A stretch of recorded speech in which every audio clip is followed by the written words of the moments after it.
Hey everyone! Welcome back to my channel. Today, I'm going to show you how to keep your friends list private on Facebook. Let's get started.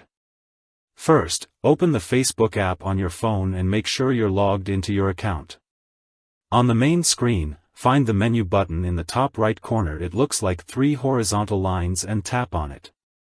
Next, scroll down and select Settings and Privacy, then tap on Settings. Under Settings and Privacy, keep scrolling until you find the How People Find and Contact You option under the Audience and Visibility section. Tap on it. Now, tap on the option next to Who Can See Your Friends List. You'll see several options pop up. To hide your friends list, select Only Me at the bottom. And that's it. Your friends list is now hidden from everyone on Facebook.